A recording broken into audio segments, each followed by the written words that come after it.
आज हम सीखेंगे उत्सर्जन के बारे में।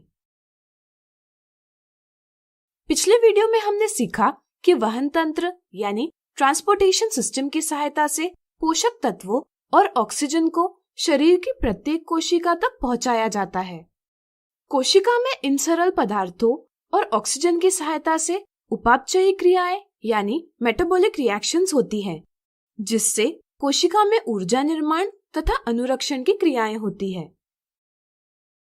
इन उपापचयी क्रियाओं के दौरान नाइट्रोजन युक्त वर्ज्य पदार्थ यानी वेस्ट मटेरियल उत्पन्न होते हैं।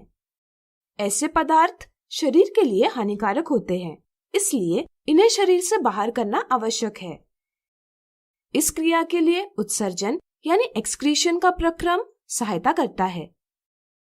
ऐसा जैव प्रक्रम जिसमें हानिकारक उपापचयी वर्ज्य पदार्थों को शरीर से निष्कासित किया जाता है यानी शरीर से बाहर किया जाता है, उत्सर्जन यानी एक्सक्रीशन कहलाता है।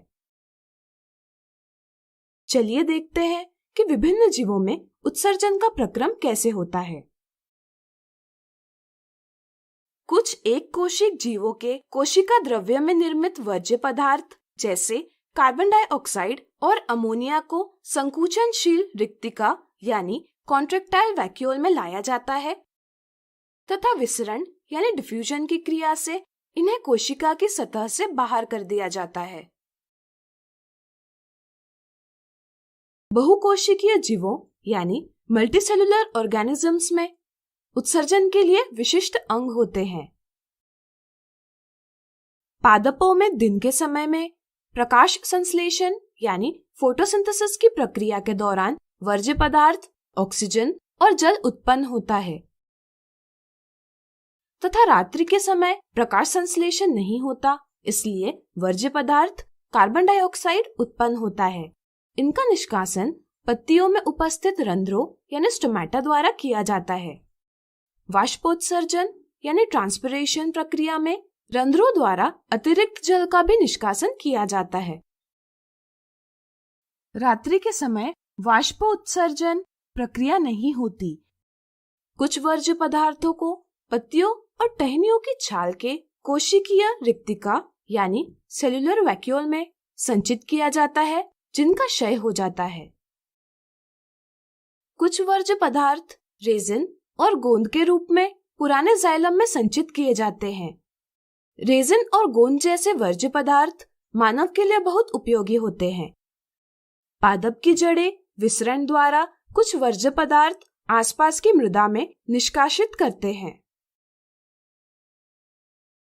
मनुष्य में वर्ज्य पदार्थों का निष्कासन उत्सर्जन तंत्र यानी एक्सक्रीटरी सिस्टम की सहायता से किया जाता है। उदर के पीछे की तरफ और रीढ़ की हड्डियों के दोनों ओर वृक्क यानी किडनी का जोड़ा स्थित है, जिसकी सहायता से मनुष्य के रुधिर यानी ब्लड में उपस्थित नाइट्रोजनी वर्ज्य पदार्थ यूरिया और यूरिक अम्ल निस्यंदन यानी फिल्ट्रेशन द्वारा अलग किए जाते हैं। वृक्क में पतली भित्ति वाली केशिकाओं यानी कैपिलरीज का गुच्छा है, जिसे वृक्काणु या नेफ्रॉन कहते हैं। यह वृक्क की आधारी संरचनात्मक और क्रियात्मक इकाई यानी basic structural and functional unit है। प्रत्येक वृक्क में अनेक वृक्काणु होते हैं जो आपस में निकटता से पैक रहते हैं।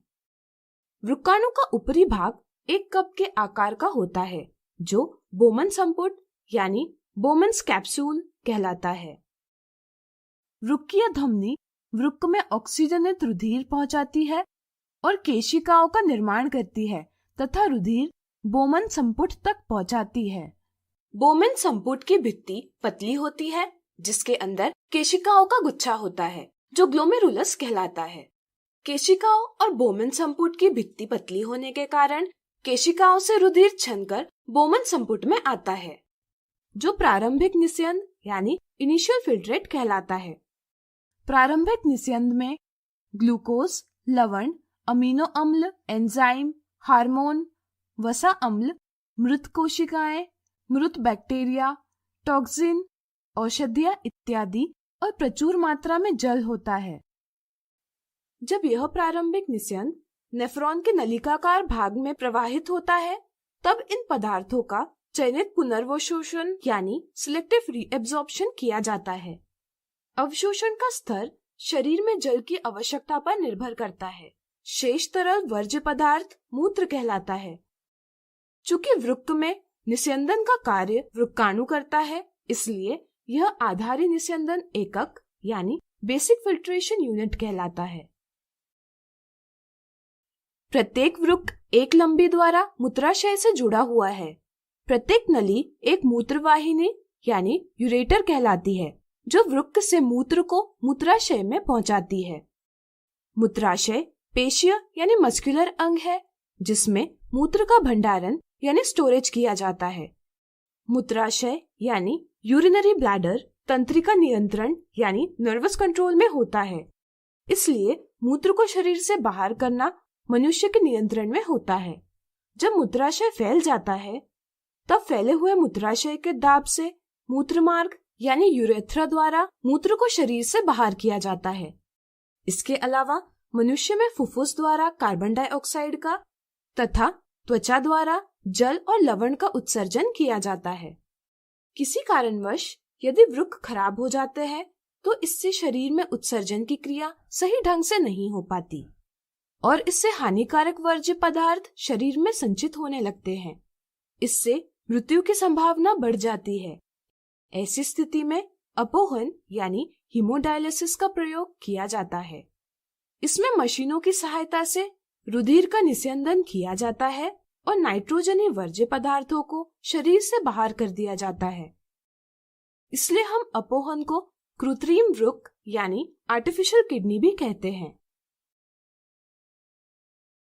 तो आज हमने सीखा उत्सर्जन के बारे में।